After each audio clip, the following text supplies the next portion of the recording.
C'est un jour de sacrifice pour la communauté musulmane, occasion pour l'imam d'interpeller les musulmans sur les analyses faites lors des différentes célébrations, où d'aucuns interprètent ce moment comme une fête de moutons, alors qu'il n'en est rien de cela. En réalité, la fête, comme je l'ai dit, en arabe, Eid veut dire ce qui revient. Donc, Eid al-Adha veut dire fête du sacrifice, ce n'est pas la fête du mouton. Et donc, cette fête, qui est la fête du sacrifice, nous égorgeons les ovins et les bovins, c'est-à-dire les vaches, les bœufs, les taureaux, voilà, ou les ovins, vous avez les moutons, les cabris, voilà, les petites bêtes là, voilà. La signification, c'est simplement que le prophète Abraham, à qui Allah a ordonné d'égorger son fils, en mémoire à ce geste prépondérant d'un grand prophète qu'on appelle le père des croyants, voilà, donc le musulman égorge comme le prophète Abraham a voulu égorger son fils et que Allah, Dieu, a remplacé cet enfant par un bélier. Donc nous également, nous sommes là pour pérenniser la foi de l'islam, la foi du prophète Abraham. Ce moment particulier devrait être un moyen de reconnaissance et de partage, de prise de conscience et surtout de respect envers sa religion. Être musulman, c'est être responsable dans tous les domaines, a indiqué l'imam.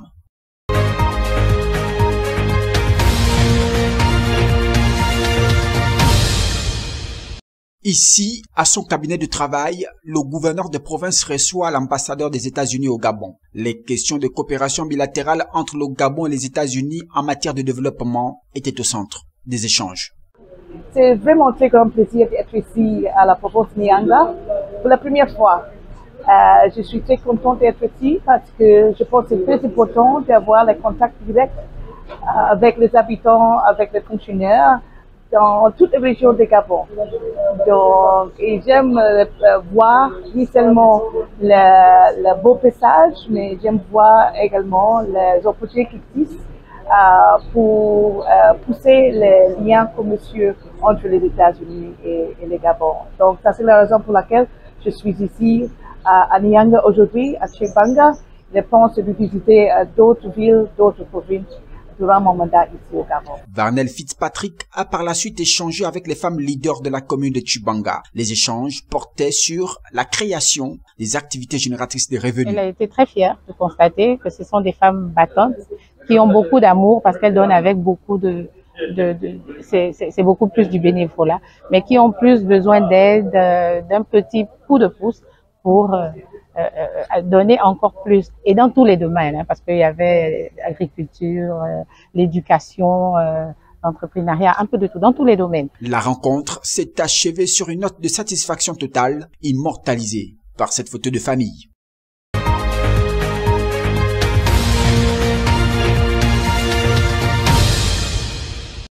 Des bacs à ordures pour participer au développement de la localité en matière de salubrité. Ce jour, les jeunes de Chibanga regroupés autour du slogan Massanga en marche ont sillonné les quartiers des 2 arrondissements en posant dans chaque coin de la rue des poubelles permettant aux populations de mettre fin à l'incivisme. Et dorénavant, pour que notre ville, notre cité soit toujours belle et rayonnante, on veut bien et bien que chacun, après avoir consommé un pain à l'haricot, ou encore un peu au chocolat, ou encore du lait caillé, prennent ces sachets-là, les jeter à la rue ou encore derrière des maisons. Non.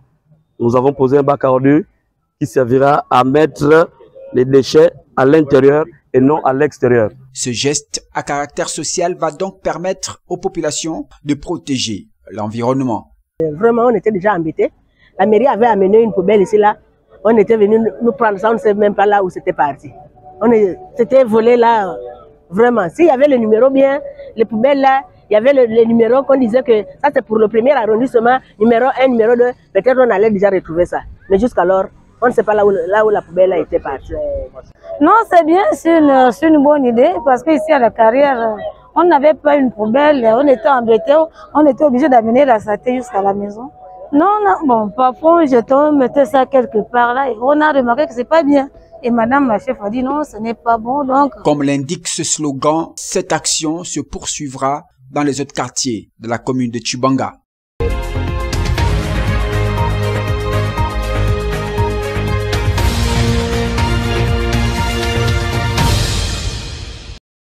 Ils sont venus de tous les départements pour bénéficier des médicaments affectés dans leurs différentes structures sanitaires. Un don du président de la République qui vise à assurer la sécurité des populations en matière de santé. Par ce geste, le secrétaire général était porteur des sages conseils. Nous venons de procéder à la distribution de médicaments, dont offerts par son Excellence le président de la République.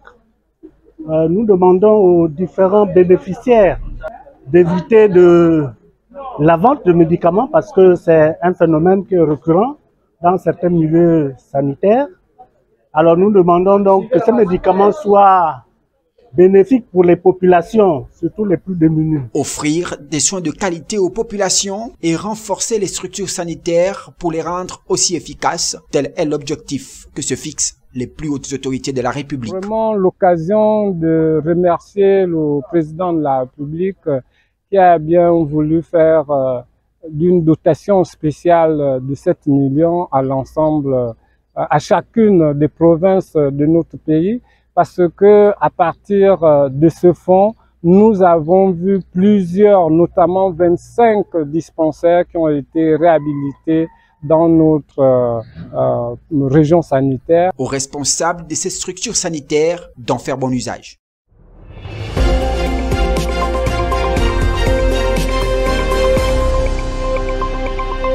Entre Kinshasa et le M23, l'entente est assez rare pour être soulignée. Dans le Sud Kivu, les examens d'État ont débuté ce lundi et doivent se poursuivre jusqu'à la mi-juin. Et pour l'heure, les épreuves se déroulent sans encombre. Oui, la sécurité, il y a quand même, je vois à l'extérieur, il y a quand même quelques personnes qui sont là pour nous sécuriser. Il n'y a pas de perturbations, il n'y a pas de bruit, tout se passe bien. Nos amis qui sont morts, les autres ayant fui, ils sont partis dans des pays voisins. Mais moi, aujourd'hui, je viens de terminer mon examen. Une apparente satisfaction étonnante dans ces territoires du Sud Kivu sous contrôle du groupe armé soutenu par le Rwanda, où des affrontements ont encore régulièrement lieu avec les milices liées à l'armée congolaise.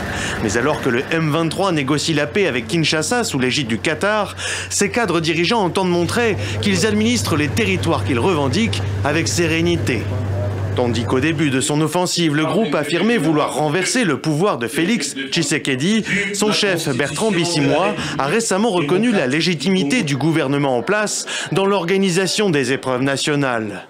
Invoquant l'insécurité au nord et au sud Kivu, Kinshasa avait annoncé le mois dernier la suppression des frais d'examen et en pratique, les énoncés, copies et autres matériels nécessaires ont été acheminés jusqu'ici sous escorte. Ils ont amené les malles de Kinshasa jusqu'à Beni, de Beni à Goma, Goma ici, et à partir d'ici, nous avons fait des efforts, et nous-mêmes et les partenaires, pour que tous les 111 centres que nous avons soient desservis. Alors faut-il lire dans cet exercice de coopération logistique un embryon des futures relations entre Kinshasa et le M23 dans les territoires sous son contrôle ou une opération de communication? Un responsable éducatif local rappelle que sur les 44 000 élèves inscrits dans la zone, près de 42 000 se sont présentés, les étudiants manquants ayant été selon lui déplacés par les combats.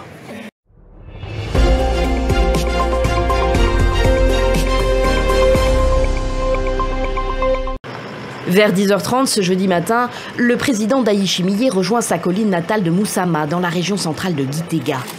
Et glisse 2 bulletins dans 2 urnes distinctes, car les Burundais élisent leurs députés et leurs conseillers communaux. Le chef de l'État, au pouvoir depuis 2020, se réjouit de l'affluence qu'il constate ici dans son fief. Aujourd'hui, c'est un jour pas comme les autres. C'est la manifestation réelle du patriotisme la participation des citoyens dans la vie de la nation en élisant leurs représentants, ça montre très bien que la démocratie s'est enracinée dans notre pays. Pourtant, pas de réel parti d'opposition face à son omnipotent CNDD-FDD. L'adversaire principal du président, Agathon Rwasa, n'a pas pu concourir. En 2020, le CNL, son parti, était arrivé en deuxième position lors des précédentes législatives derrière le CNDD-FDD. Il a depuis été écarté de la tête du CNL et en vertu de nouvelles règles électorales décidées par l'exécutif, il n'a pas pu cette année ni rejoindre d'autres formations d'opposition ni se présenter en tant qu'indépendant. Le collectif de petits partis, Un Burundi pour tous, présente bien des candidats, mais assure avoir vécu une campagne électorale très difficile, faite de menaces et de harcèlement de la part de proches du pouvoir. Les électeurs et électrices, de leur côté, n'ont qu'un seul mot à la bouche. La première chose qu'on leur demande, c'est le carburant, parce que quand il y en a, le reste suit.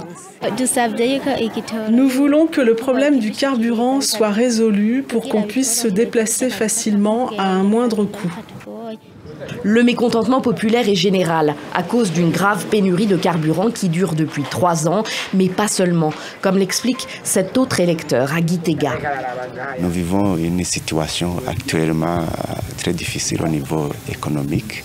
Il y a des pénuries de carburant, de sucre, les devises. Nous demandons que les élus puissent s'occuper de ces problèmes, puissent apporter des solutions. Le Burundi est le pays le plus pauvre au monde en termes de PIB par habitant, selon un classement de la Banque mondiale de 2023. Aucune date n'a pour l'instant été communiquée pour les résultats du double scrutin de ce jeudi.